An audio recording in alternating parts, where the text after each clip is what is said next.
Hello friends, आज का हमारा जो टॉपिक है वो है nature and origin and bases of international law. ये हमारा इंटरनेशनल लॉ का सबसे पहला जो टॉपिक जो सीएसएस के सिलेबस में दिया गया है वो है, तो आज हम उस पर डिस्कस करते हैं। तो इसके अंडर जो जो कुछ है उसमें से हम बहुत सारा कुछ कवर करने वाले हैं, तो लेट्स सी। अच्छा, तो सबसे पहले हम देखेंगे कि इसका सिलेबस जो हमें सीएसएस में एफपीएससी की तरफ से दिया गया है उसमें क्या क्या है। सबसे पहले उसमें जो चीज़ सब हेडिंग में आती है वो आती है कि इमर्जेंस ऑफ इंटरनेशनल लॉ, ठीक है। उसके बाद अर्ली यूरोपियन ऑथर्स हैं, नेशन स्टेट सिस्टम है।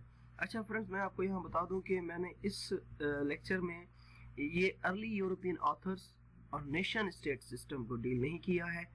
बाकी इसमें सारे टॉपिक्स जैसे कि enforcement of international law, the effectiveness of international law, weaknesses of international law, juridical basis of international law and the future of international law मैंने deal किया है। और ये जो material sources of international law है, ये हमारा जो इसके बाद जो sources of international law syllabus में पूछे गए ना, ये उसमें डील करेंगे।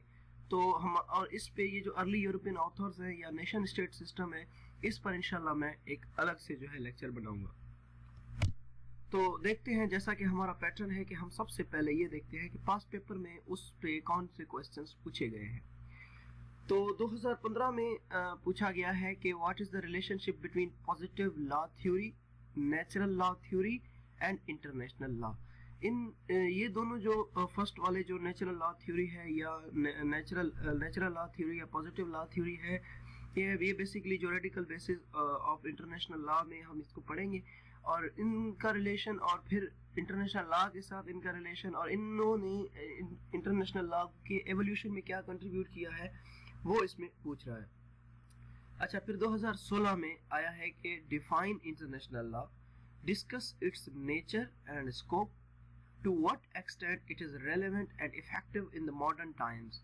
अच्छा, हमने इसके एवोल्यूशन से लेकर के आज तक और फिर इसकी नेचर डिस्कस करनी है और फिर इसका स्कोप भी डिस्कस करना है। अच्छा, 2017 में जो कि बहुत ही लड़कों के लिए हमारे एस्पायरेंट्स के लिए बहुत ज़्यादा कंफ्यूजिंग था, वो ये था कि इंटरनेशनल लॉ इज ऑक्सीमोरोनिक। ऑक्सीमोरोनिक एक कंफ्यूजिंग टर्म था। ऑक्सीमोरोनिक का मतलब ये होता है कि दो डिफरेंट थिंग्स को एक जगह पर लाना, ठीक है। इसमें मतलब दो डिफरेंट इस तरह के, कुछ लोग कहते हैं कि ये चीज़ नहीं है, कुछ लोग कहते हैं कि ये चीज़ है। जैसे कि इंटरनेशनल लॉ के बारे में कुछ लोग कहते हैं कि ये इंटरनेशनल लॉ नहीं है, कुछ राइटर्स या ऑथर्स का ये मानना है कि ये एक इंटरनेशनल लॉ है। आगे हम इसको डिटेल से डील करेंगे। अच्छा, सबसे पहले हम देखते हैं कि इंटरनेशनल लॉ क्या है। इंटरनेशनल लॉ बेसिकली एक पब्लिक इंटरनेशनल लॉ है, लॉ ऑफ नेशन है, सेट ऑफ रूल्स है, नॉर्म्स है और जो इसके स्टैंडर्ड है ना वो जनरली एक्सेप्ट किए जाते हैं रिलेशंस में, ठीक है, कौमों के बीच। इट एस्टैब्लिशेस नॉर्मेटिव गाइडलाइंस और common conceptual frameworks to guide states across a broad range of domains including, अब वो किस किस डोमेन में जो है डील करता है, वार को, डिप्लोमेसी को, ट्रेड को, ह्यूमन राइट्स को। अच्छा, international law provide a means for states to practice more stable, consistent and organized international relations. ये बेसिकली ये मींस है कि स्टेट जो है वो अपने आप को एक स्टेबल तरीके से प्रैक्टिस कर सकें, उनमें कंसिस्टेंसी हो और ऑर्गेनाइज्ड इंटरनेशनल रिलेशंस हो उनके बीच। अच्छा, सबसे पहले हमारा जो जैसा सिलेबस में दिया गया है, the emergence of international law.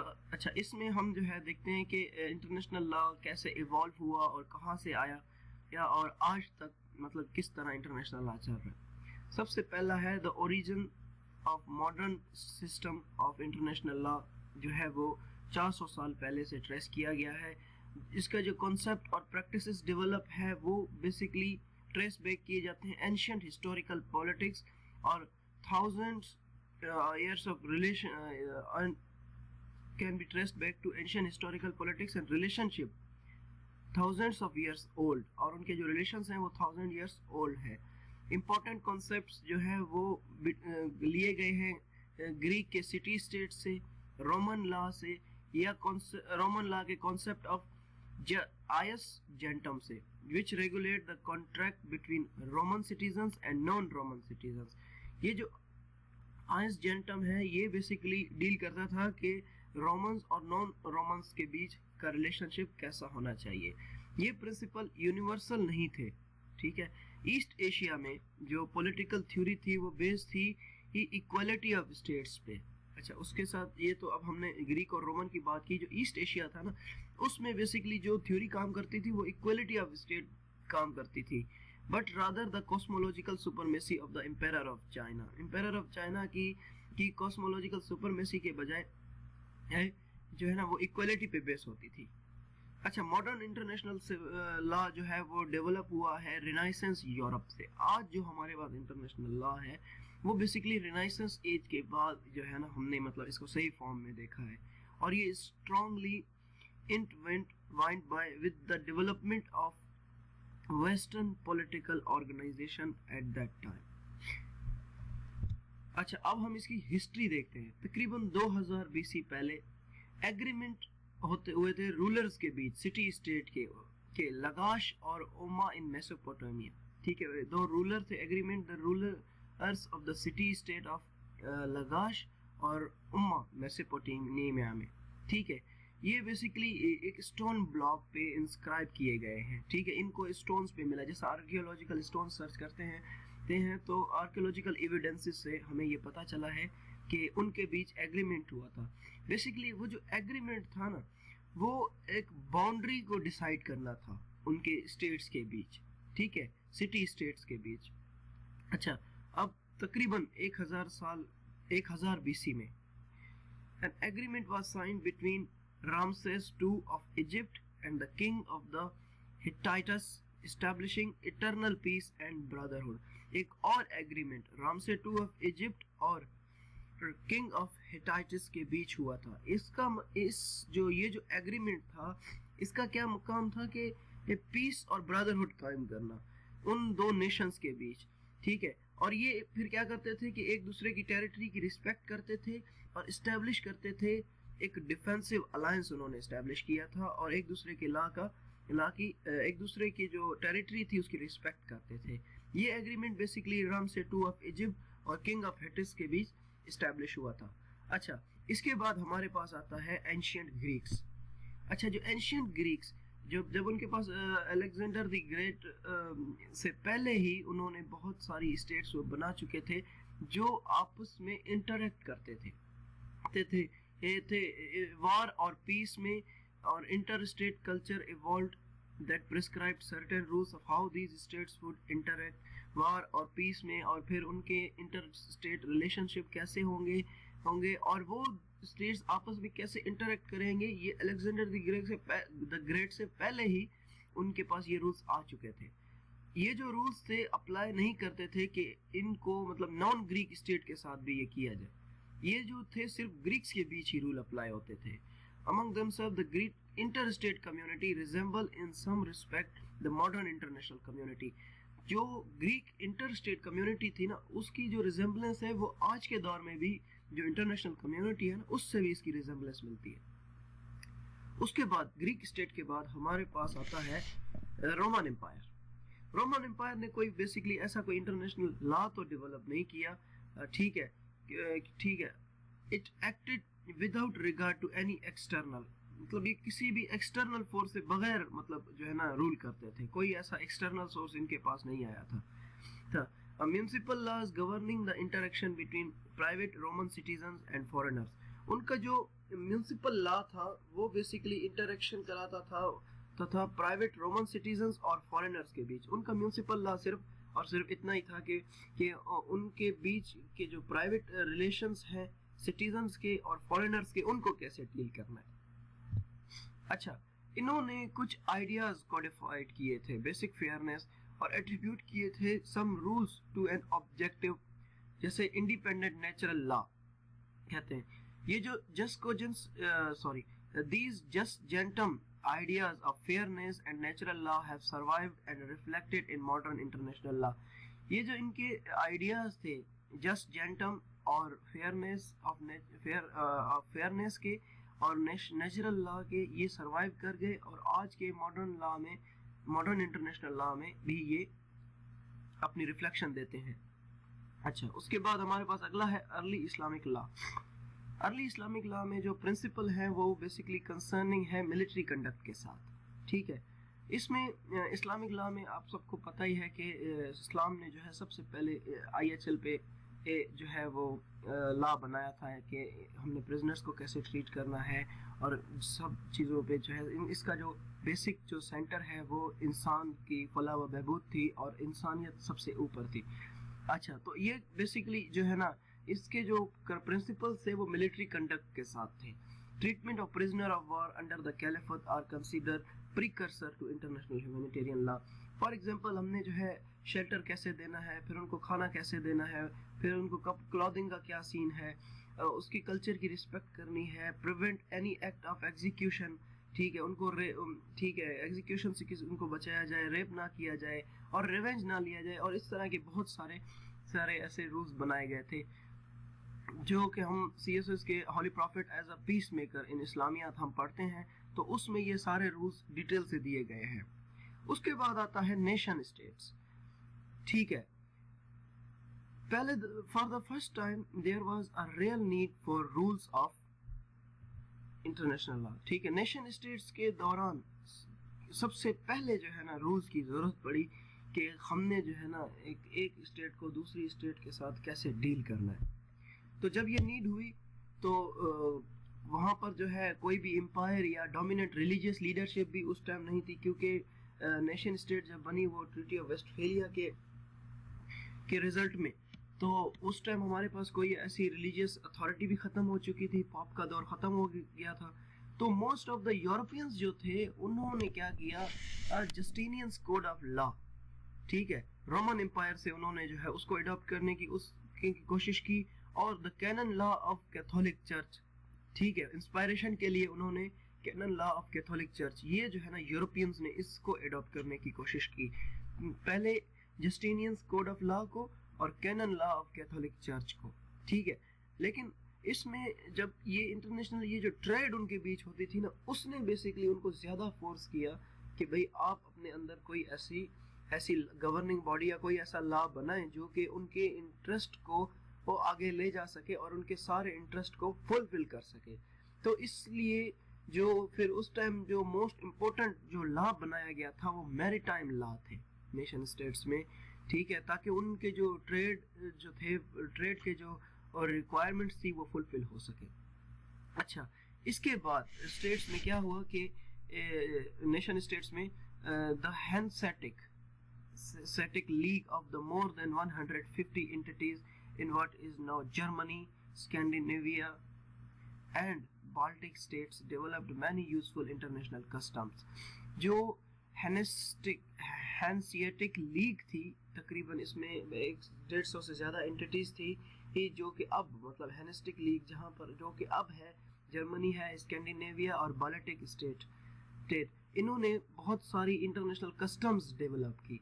ठीक है, उन्होंने फैसिलिटेट किया ट्रेड को, कम्युनिकेशन को और दूसरी इस तरह की चीज़ों को। अच्छा, नेशन स्टेट में जो इटालियन सिटी स्टेट्स थी उन्होंने डेवलप किए थे diplomatic rules. They began sending ambassadors to foreign capitals. ठीक है, उस वक्त जो इटालिक सिटी स्टेट्स थी उन्होंने क्या किया था कि फॉरेन में अपने डिप्लोमेट्स भेजने शुरू कर दिए थे, मतलब एम्बेसडर्स अपने भेजने शुरू कर दिए थे उन्होंने। ठीक है, तो ये नेशन स्टेट सिस्टम के बीच जो है इंटरनेशनल लॉ की डेवलपमेंट्स हुई। अच्छा, उसके बाद हमारे पास आए होगो ग्रोटियस। अच्छा, होगो ग्रोटियस जो है वो आइला के फादर हैं बेसिकली। अच्छा, इन्होंने एक किताब लिखी थी de jure belli ac pacis libri tres. ठीक है, ये किताब जो है वो स्टार्टिंग पॉइंट है मॉडर्न इंटरनेशनल लॉ का। ये किताब बेसिकली डील करती थी laws of war and peace. ठीक है, law of war and peace को ये डील करती थी। ग्रोटियस बिलीव करता था कि नेचुरल लॉ जो है वो एसेंशियल और यूनिवर्सल रीजन है और ये कॉमन है सबके लिए। ठीक है, उसने बेसिकली नेचुरल लॉ पे काम किया था। वो ये बिलीव करता था कि नेचुरल लॉ जो है वो एक form an essential universal reason को बनाता है। Apart from natural law principles, Grotius also dealt with international customs or voluntary law। Natural law principal के अलावा उसने जो है कस्टम्स और वॉलंटरी लॉ पे भी काम किया। मैन मेड लॉज जो है वो बहुत ज़्यादा इम्पोर्टेंट हो गए। ग्रोटियस के मुताबिक जो मैन मेड लॉ थे वो ज़्यादा इम्पोर्टेंट बन गए रिलीजियस डॉक्ट्राइन और फिलोसफीज के बीच, ठीक है, और ये ज़्यादा इम्पोर्टेंट बन गए उस दौर में। The law of what is similarly became more important than the law of what ought to be, यानी कि लॉ जो कि व्हाट इज पे होते थे अब वो इसमें जो है ना अब वो ये होने लगा कि व्हाट ऑट टू बी, ठीक है। अच्छा, उसके बाद ट्रीटी ऑफ वेस्टफेलिया, ठीक है, होगो ग्रोटियस, और फिर ट्रीटी ऑफ वेस्टफेलिया। उसके बाद ट्रीटी ऑफ वेस्टफेलिया एक turning point and corner stone थी इंटरनेशनल ऑर्डर की, ठीक है। ये पहली अटेम्प्ट की गई, मतलब ट्रीटी ऑफ वेस्टफेलिया वो पहली अटेम्प्ट थी जिसमें autonomous theories of international law बनाए गए, ठीक है। अच्छा, अब league of Nations. League of nation basically first world war के बाद जो है ये बनाई गई थी।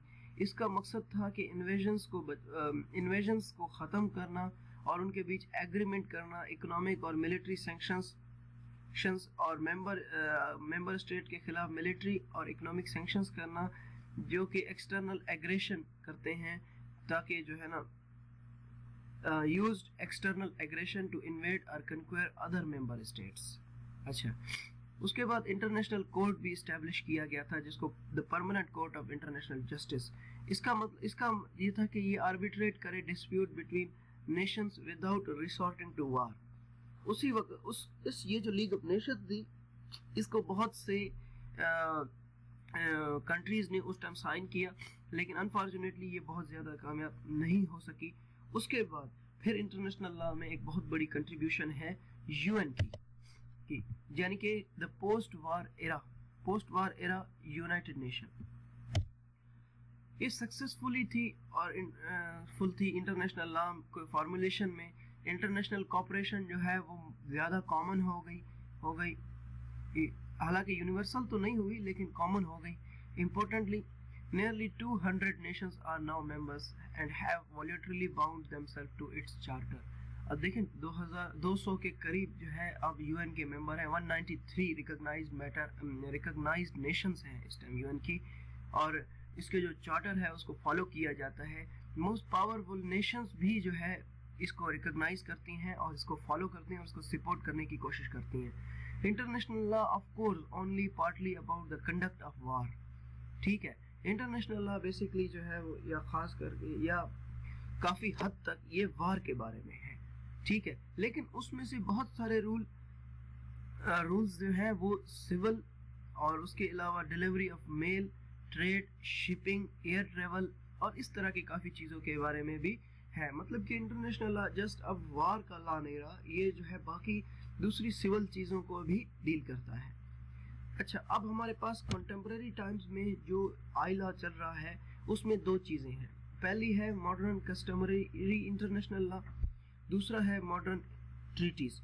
अच्छा, सबसे पहले हम बात करेंगे कंटेम्प्रेरी में मॉडर्न कस्टमरी इंटरनेशनल लॉ को। तो ये कॉन्सेप्ट ऑफ कंसेंट बेसिकली आज जो कस्टम्स हैं वो इसीलिए सही तरीके से फॉलो की जा रही हैं क्योंकि उसमें कॉन्सेप्ट ऑफ कंसेंट शामिल किया गया है। ये एक एलिमेंट हो चुका है कस्टमरी इंटरनेशनल लॉ का। कस्टमरी इंटरनेशनल लॉ अप्लाई करता है हर कंट्री पे रिगार्डलेस कि वो फॉर्मली इसको एग्री करते हैं या नहीं करते हैं, ठीक है। न्यू रूल्स अराइज, बहुत सारे ऐसे न्यू रूल्स कस्टम से लिए गए हैं, कंट्रीज एक्सेप्ट करती हैं, रिजेक्ट करती हैं या फिर मॉडिफाई भी करती हैं। कोई भी कस्टम है तो ऐसा नहीं है कि बस उस पर लाद दी जाए, वो जो है उसको एक्सेप्ट भी करती हैं, रिजेक्ट करती हैं और सम केसेस में उसको मॉडिफाई भी करती हैं। कस्टम, हाँ, लेकिन इसमें से ये है कि जो कस्टमरी लॉ है ना वो ओवर रूल किया जा सकता है ट्रीटी के थ्रू। अगर कोई कस्टम है और उस पर अगर कोई ट्रीटी की जाए तो वो जो कस्टम है वो ख़त्म करके उस ट्रीटी को फॉलो किया जाएगा जो ट्रीटी की जाएगी उस दौरान। अच्छा, मॉडर्न ट्रीटी लॉ। अच्छा, अब मॉडर्न ट्रीटी लॉ कैसे? Modern Nations engage in 2-step procedure for entering into treaties। अच्छा, मॉडर्न इंटरनेशनल लॉ में बेसिकली जो ट्रीटी है उसके 2 स्टेप्स दिए गए हैं। पहला स्टेप ये है कि आपने ट्रीटी को साइन करना है, दूसरा आपने रेटिफाई द ट्रीटी करना है। अब ये फिर कभी कभी म्यूनिसिपल लॉ भी इसमें आ जाता है। म्यूनिसिपल लॉ इस तरह होता है कि कुछ कंट्रीज में ऐसा होता है कि अगर किसी प्रेसिडेंट ने साइन कर दी तो वो रेटिफाई भी माना जाता है, लेकिन कुछ जो है साइन तो कर लेते हैं लेकिन फिर उसको रेटिफाई भी कराना पड़ता है। इसकी बेस्ट एग्जांपल हमारे पास यूएसए एंड कनाडा की है। यूएसए अगर किसी भी ट्रीटी को यूएस का प्रेसिडेंट साइन कर देता है तो फिर उसे कांग्रेस में रेटिफाई होना पड़ता है। जबकि कनाडा में एग्जीक्यूटिव ऑर्डर जो है वो अहम है। कनाडा में अगर उसके प्रेसिडेंट ने जो है वो साइन कर दी तो ये ट्रीटी जो है वो रेटिफाई भी हो जाती है। तो इस तरह जो है आजकल की ट्रीटीज डील हो रही है। तो जब ये इंटरनेशनल लॉ इवॉल्व हुआ, अब ये बहस शुरू हुई कि क्या इंटरनेशनल लॉ एक लॉ है या नहीं है। तो इस तरह फिर इसके चंद सपोर्टर्स हैं जिन्होंने कहा कि इंटरनेशनल लॉ है, और कुछ ऐसे थे जिन्होंने कहा इंटरनेशनल लॉ नहीं है। तो जिन्होंने कहा इंटरनेशनल लॉ नहीं है वो ये चार थे: Thomas Hobbes, John Austin, Thomas Erskine Holland, Jeremy Bentham ने international law term first time use की थी। अच्छा, थॉमस हॉब्स क्या कहता है? थॉमस हॉब्स कहता है कि law is command of sovereign enforced by superior political authority. Law जो है वो कमांड ऑफ सोवेरियन है, इन्फोर्स किया जाता है सुपीरियर पॉलिटिकल अथॉरिटी। जैसा कि इस डेफिनेशन के मुताबिक इंटरनेशनल लॉ में क्या होता है कि सुपीरियर पॉलिटिकल अथॉरिटी नहीं होती है और ना ही ये कोई कमांड ऑफ सोवेरियन होता है। तो इस बेस पे थॉमस हॉब्स ने कहा था कि ये इंटरनेशनल लॉ नहीं है। अच्छा, उसके अलावा जो जॉन ऑस्टिन थे, जॉन ऑस्टिन का ये कहना था कि ये जस्ट पॉजिटिव इंटरनेशनल मोरालिटी है, ये कोई इंटरनेशनल लॉ नहीं है बल्कि ये एक पॉजिटिव मोरालिटी है, यानी कि मोरल बेसिस पे हम इसको एक लॉ कंसीडर करते हैं। अब दूसरी तरफ हमारे पास है थॉमस इर्स्काइन हॉलैंड। ये कहता है कि it is vanishing point of jurisprudence. ठीक है, ये वैनिशिंग पॉइंट ऑफ ज्यूरिस्प्रूडेंस है। अच्छा, उसके बाद Jeremy Bentham, international law lakhs an effective legislative machinery and executive machinery and potent judiciary and the sanction which is necessary for enforcement। अब इसमें से जो इंटरनेशनल लॉ नहीं है उसमें ये कहते थे कि international law basically legislative machinery नहीं है, ठीक है, और एग्जीक्यूटिव मशीनरी भी इसमें लैक करती है, पोटेंट जुडिशरी भी इसमें नहीं है, sanctions which is necessary for enforcement, और सैंक्शंस भी इसमें जो है ना मोस्टली इतने जो है वो वायबल नहीं होते हैं। ठीक है, तो ये जेरेमी बेंथम का जो है वो इंटरनेशनल लॉ और थॉमस इर्स्काइन के व्यू और जॉन ऑस्टिन और थॉमस हॉब्स ये कहते थे, जो कि ये प्रूव करते थे कि इंटरनेशनल लॉ एक लॉ नहीं है। उसके बाद कुछ का ये कहना था कि इंटरनेशनल लॉ एक रियल लॉ है। उसमें हॉल एंड लॉरेंस सबसे पहले आते हैं। हॉल एंड लॉरेंस कहते थे कि international law is followed and enforced and just like positive law, it is derived from custom and president, so it is a law. Hall and Lawrence कहता था कि इंटरनेशनल लॉ फॉलो किया जाता है और इन्फोर्स किया जाता है, not and just like a positive law, जैसा कि एक पॉजिटिव लॉ, और ये लिया गया है कस्टम से, और इसका कस्टम से and president, so it is a law, तो इसीलिए ये एक लॉ है। जबकि फ्रेडरिक पोलॉक का ये कहना था कि for a law to exist the only condition is that it is recognized by the political community as binding them and international law satisfies this condition। इसमें सिर्फ यही कहा गया था कि इंटरनेशनल लॉ एग्जिस्ट करता है क्योंकि जो ओनली कंडीशन है वो ये है कि पॉलिटिकल कम्युनिटी उसे रिकॉग्नाइज करे और उस पर बाइंडिंग हो, तो इंटरनेशनल लॉ जो है वो इस कंडीशन को सेटिस्फाई करता है। तो इसीलिए फ्रेडरिक पोलॉक का कहना था कि ये एक इंटरनेशनल लॉ है। सो recognizing an international law as a real law are not totally dependent upon the definition you see, ठीक है, तो international law basically recognizing as a real law भी किया जाता है, और ये जो है बेसिकली इस चीज पे डिपेंड करता है कि आप कौन सी डेफिनेशन को फॉलो करते हैं। अच्छा, इनके बाद हमारे पास आते हैं फादर ऑफ इंटरनेशनल लॉ, होगो ग्रोटियस। अच्छा, होगो ग्रोटियस का क्या कहना था? होगो ग्रोटियस ने बेसिकली कहा था कि लॉ दो तरह की कैटेगराइजेशन में होता है, नेचुरल और पॉजिटिव।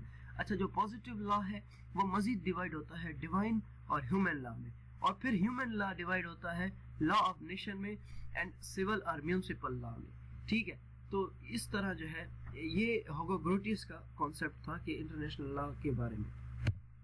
अच्छा, अब डेफिनेशन आती है इंटरनेशनल लॉ की। काफ़ी अरसे तक ये भी एक चैलेंजिंग टास्क रहा राइटर्स के लिए कि और इसको जो है सबसे पहले डिफाइन किया था प्रोफेसर एल ओपनहीम और J L Braille and grey ने।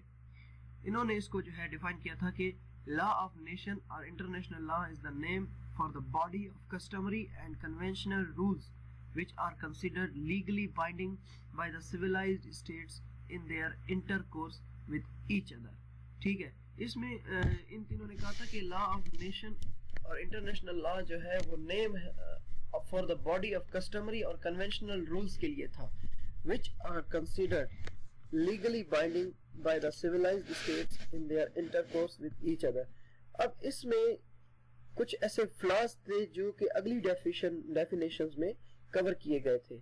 अच्छा, सर रॉबर्ट जेनिंग्स और sir Arthur Watt. The above definition states are not the only subject matter of international law. ठीक है, international organizations and to some extent individuals also may be subject to international law. ठीक है, तो उसके बाद एक definition आई इसके वार्जेनबर्गर ने,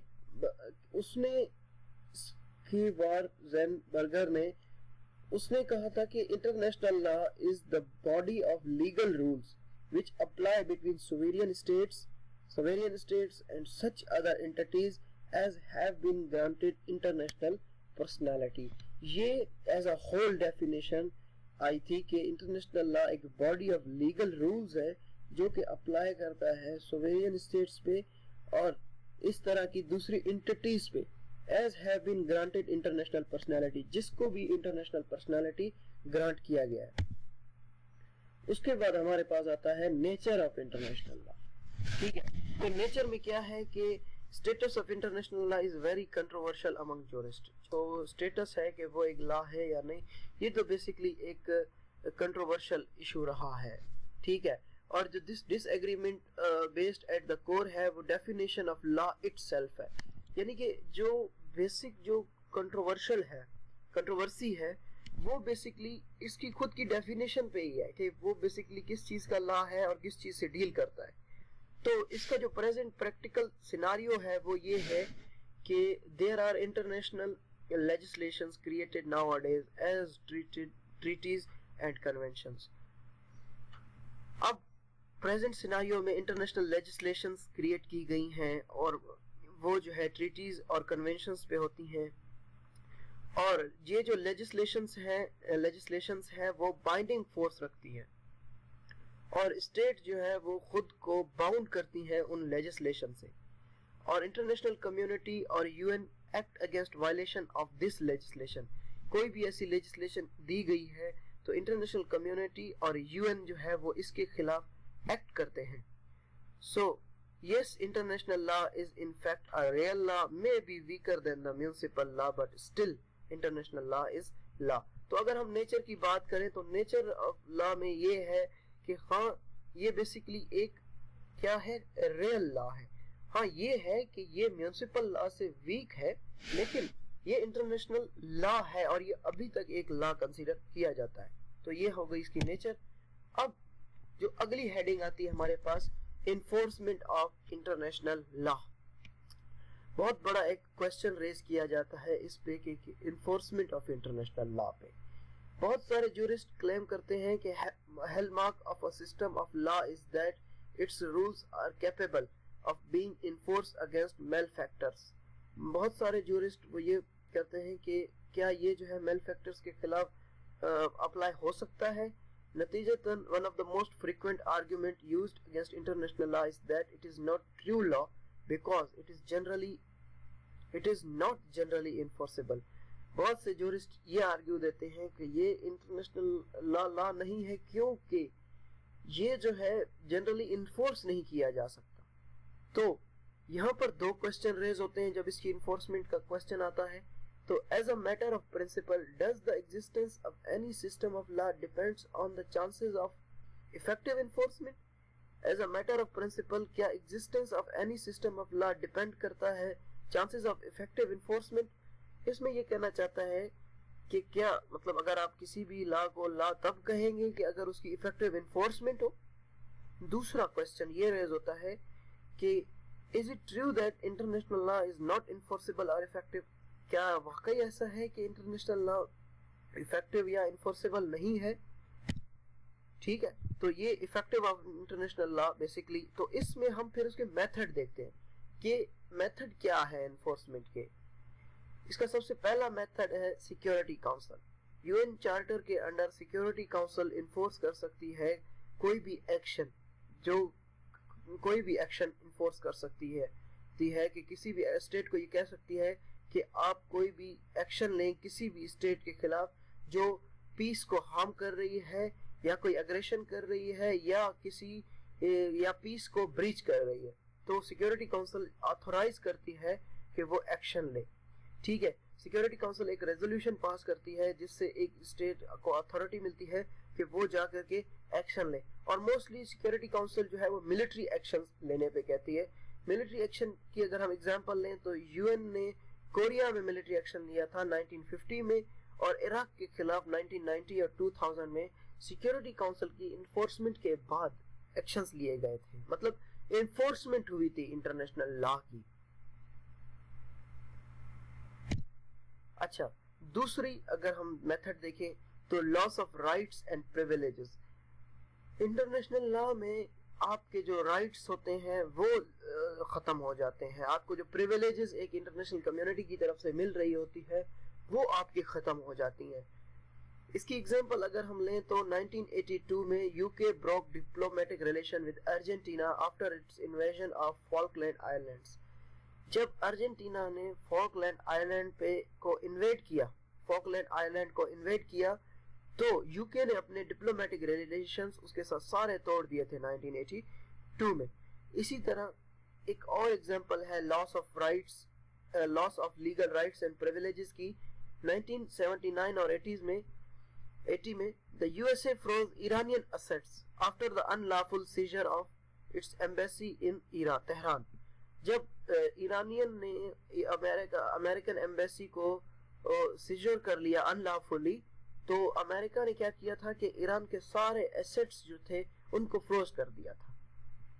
अच्छा, उसके अलावा अगर हम तीसरा पॉइंट देखें loss of legal rights and privileges का, तो इस एक्सपल्जन और suspension from intergovernmental organization, ये भी मतलब है कि आप उसमें से एक्सपल्जन हो जाते हैं या फिर उसमें आप सस्पेंशन कर देते हैं इंटर गवर्नमेंटल ऑर्गेनाइजेशन से। अच्छा, तो तीसरे नंबर पे है जुडिशियल इन्फोर्समेंट। अब जुडिशली भी आप इन्फोर्स कर सकते हैं। इसकी अगर हम इफेक्टिवनेस को देखें, इन्फोर्समेंट को देखें, तो हम जो है वो जुडिशियल इन्फोर्समेंट भी होती है।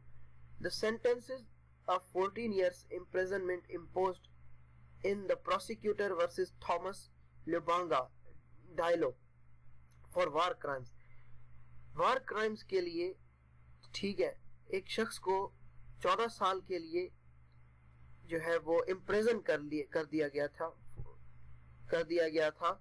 और ये जो था पहला कन्विक्शन था आईसीसी के सामने, इंटरनेशनल क्रिमिनल कोर्ट के सामने, जिसने जो है 14 साल एक बंदे को वार क्राइम में सजा दी थी।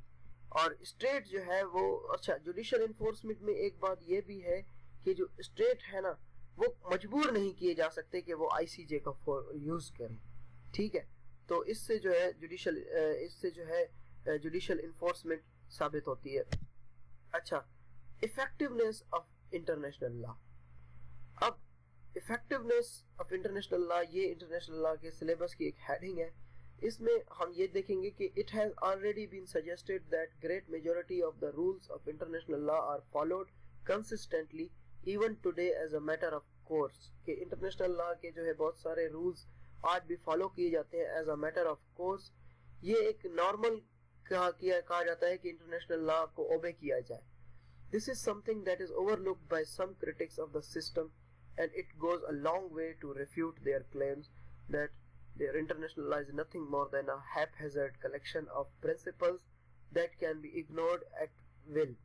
ठीक है, ये जो है मतलब ओवरलुक किया जाता है बहुत सारे क्रिटिक्स को, ये पॉइंट कि इंटरनेशनल लॉ जो है वो नॉर्मली ओबे किया जाता है और यहाँ पर जो है ना उनके क्लेम को जो है ना वो उनका ये कहना है कि ये बेसिकली एक हैपहैज़र्ड कलेक्शन है प्रिंसिपल्स की, जो कि अगर किसी की विल हो तो वो उसको इग्नोर भी कर सकते हैं। ठीक है, तो अब हम जो है वो ये देखेंगे कि ऐसी कौन सी ऐसी रीजंस हैं जिसकी वजह से इंटरनेशनल लॉ वर्क करता है, यानी कि वो इंटरनेशनल लॉ इफेक्टिव बन जाता है।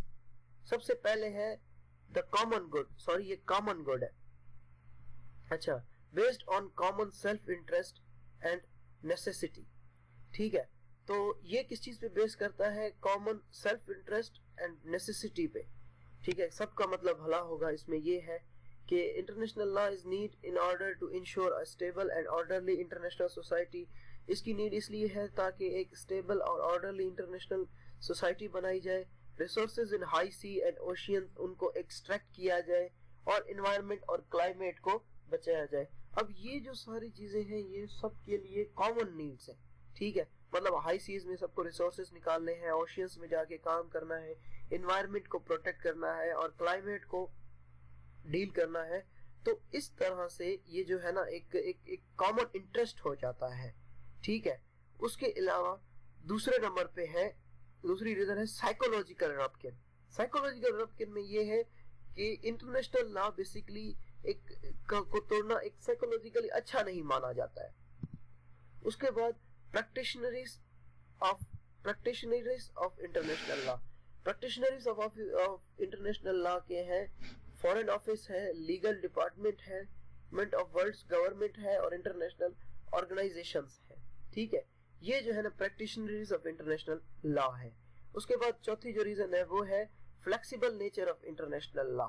ठीक है, ये मॉडेस्ट क्लेम्स की तरफ जाता है। एक ही मतलब ऐसा नहीं है कि बस ये फिक्स्ड रूल है इंटरनेशनल लॉ में और इसी पे ही काम करना, इसमें बहुत ज्यादा फ्लेक्सिबिलिटी है।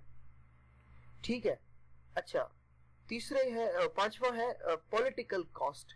ठीक है, पॉलिटिकल कॉस्ट, अगर आप इंटरनेशनल लॉ को वायलेट करते हैं तो आपको पॉलिटिकल कॉस्ट उसकी देखनी पड़ती है। ठीक है, आपकी जो ओवरसी ट्रेड है वो कम हो जाती है, यानी कि और उसके अलावा अगर आपको कोई एड वगैरह मिल रही है तो वो एड मिलना भी कम हो जाती है, या फिर बहुत सी कंट्री आपको एड देना बंद कर देते हैं totally. Refusal to enter into negotiation over some matter, और कोई ऐसा मैटर जिस पे आपके साथ नेगोशिएशन हो रही हो तो आप उसको जो है वो बंद भी हो सकती है। जिस तरह यूएसए ने तालिबान से अपनी पीस डील करना बंद कर दी थी जब अमेरिकन फौजी जो है पीस डील के दौरानिया में ही मारे गए थे अफगानिस्तान में। ठीक है, इसकी एग्जांपल यूएसए और गौतम बेबे में है। ठीक है, यूएसए क्या करता है कि एड वगैरह कम कर देता है।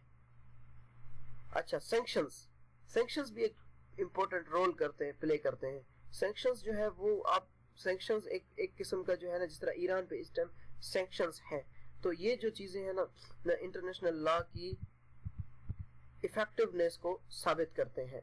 सबसे पहला है कॉमन गुड है, साइकोलॉजिकल रप्किन है, प्रैक्टिशनरीज ऑफ इंटरनेशनल लॉ है, flexible nature of international law है, पॉलिटिकल कॉस्ट है और आपको सैंक्शंस भी इसकी जो है वो है।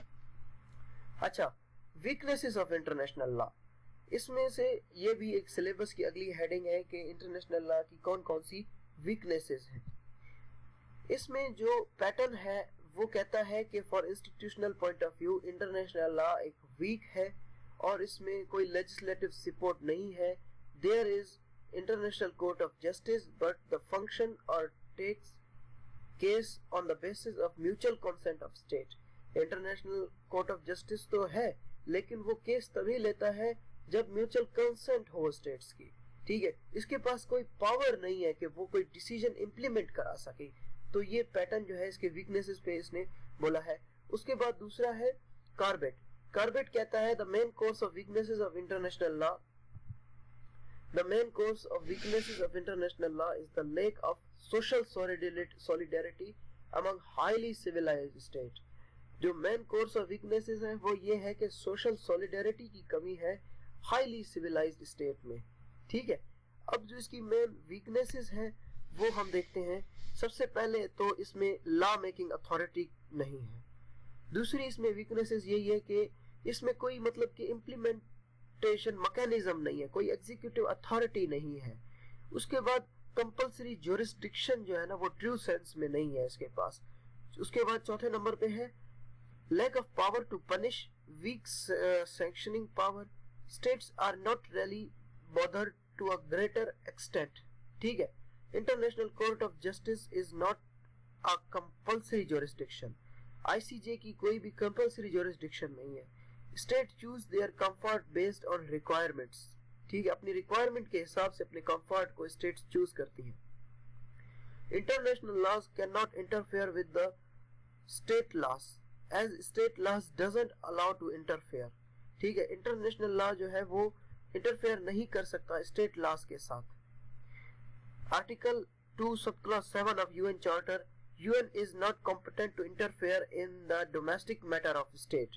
ठीक है, ये भी एक बहुत बड़ी वीकनेस है कि आप किसी भी स्टेट के डोमेस्टिक लॉ को आप जो है ना डोमेस्टिक लॉ में इंटरफेयर नहीं कर सकते। अब अगर सातवीं वीकनेस की बात करें तो वो ये है कि international laws have failed in maintaining peace as superpower countries always supersede for their comfort. यानी कि जो पावरफुल कंट्री है उनके लिए तो इंटरनेशनल लॉ है ही नहीं। 8वें नंबर पे है international laws are uncertain and वेग।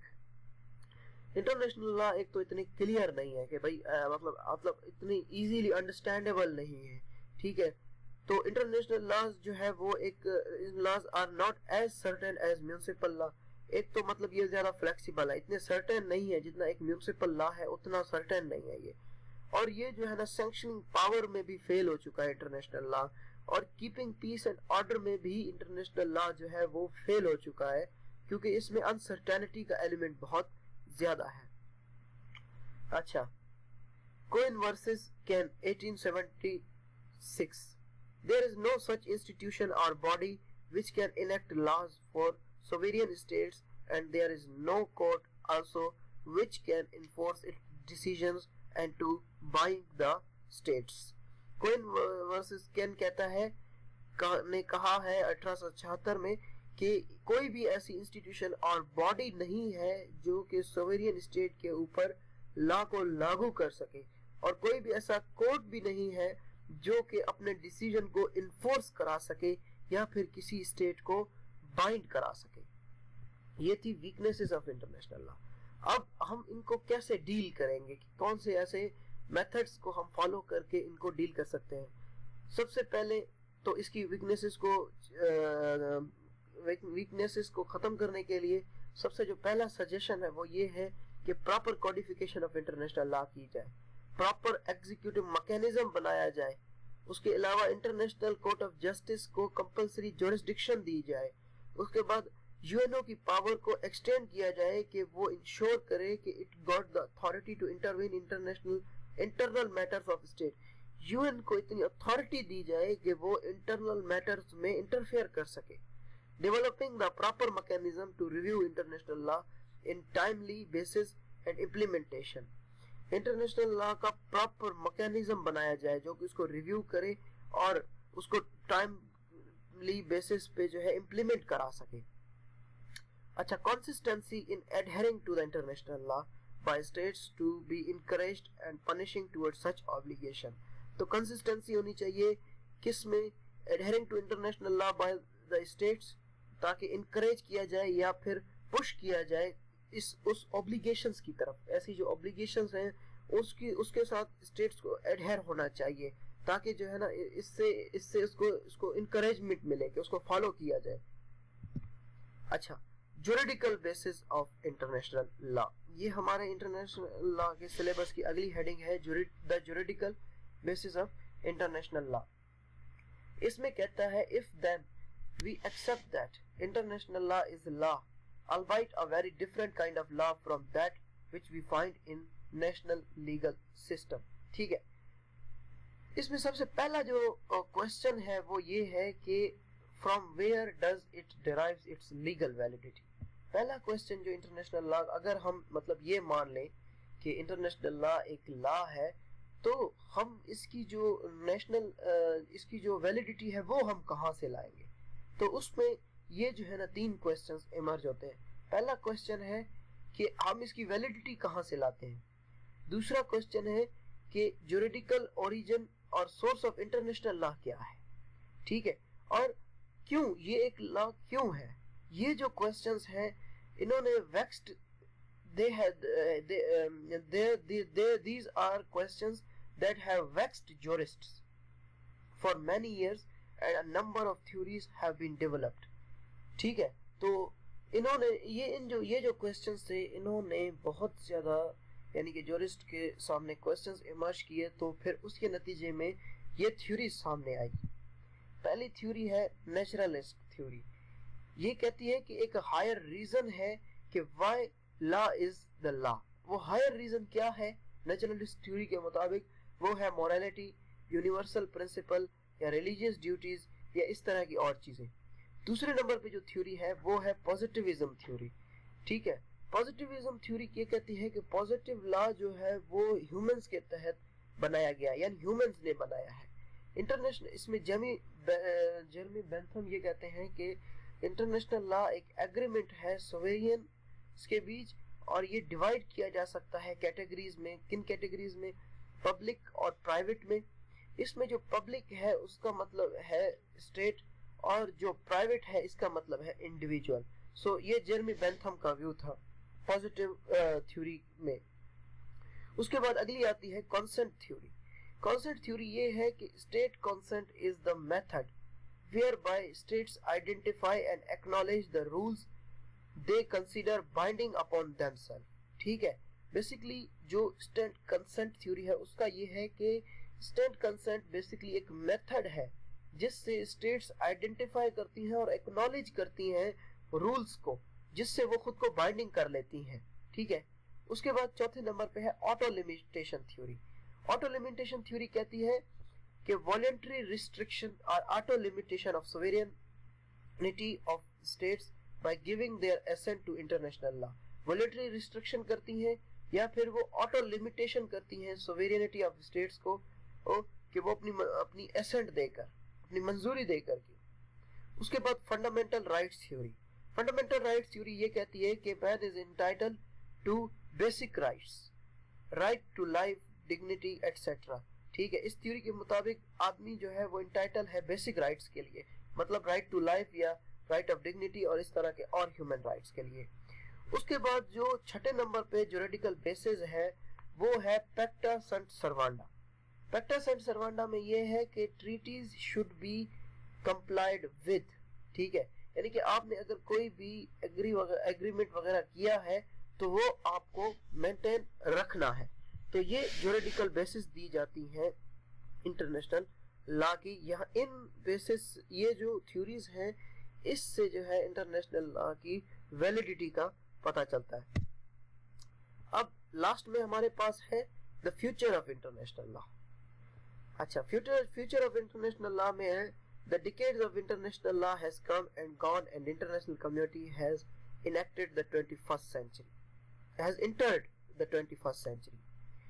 At the start of 1990s, the end of the Cold War brought uncertainty. Cold War के start में दुनिया में uncertainty आ गई थी, but actually heralded a new era of cooperation among the 5 permanent members of the Security Council and a consequential increase in the influence of the UN. The world is too uncertain to predict whether the present decade will witness further fundamental changes in the organization of the international community, but the challenges facing international law are no less, ठीक है। तो ये मतलब उसके future के बारे में introduction है। तो अब देखते हैं कि उसका फ्यूचर जो है वो किस तरह देखा जा रहा है। पहला तो ये देखा जा रहा है कि वाइडर एक्सरसाइज ऑफ जुरिस्डिक्शन। इसकी ग्रेट पॉसिबिलिटी है कि फ्यूचर में जुरिस्डिक्शन की एक्सरसाइज बहुत ज्यादा होगी। उसके बाद दूसरे नंबर पे है significant advances in international environmental law. Environmental law में सिग्निफिकेंट एडवांसमेंट आएगी, बहुत ज्यादा एडवांस हो जाएगा फ्यूचर में। Calls for abolition of veto or an increase in the number of permanent member of the Security Council, कि बहुत ज़्यादा डिमांड की जाएगी कि वीटो या तो बढ़ाया जाए या फिर इसके परमानेंट मेंबर्स जो है वो बढ़ाए जाए या फिर इसको ख़त्म किया जाए। Recognition will replace universality. Recognition, regionalization will replace universality. Regionalization जो है वो universality में कन्वर्ट हो जाएगी। Regional organization seem more prepared to take the task, यानी कि जो रीजन्स की ऑर्गेनाइजेशंस हैं वो ज्यादा एक्टिव होंगी बजाय जो है ना इंटरनेशनल ऑर्गेनाइजेशन के बजाय। Much will depend on how international law cops with the issue of effective enforcement. इस चीज पे डिपेंडेंसी बढ़ जाएगी कि इंटरनेशनल लॉ किसी भी इशू को कैसे इफेक्टिवली इन्फोर्स करता है उसके खिलाफ। ठीक है, तो ये था फ्यूचर ऑफ इंटरनेशनल लॉ। तो आई होप कि आपको इसमें से कुछ सीखने को मिला होगा। Thank you.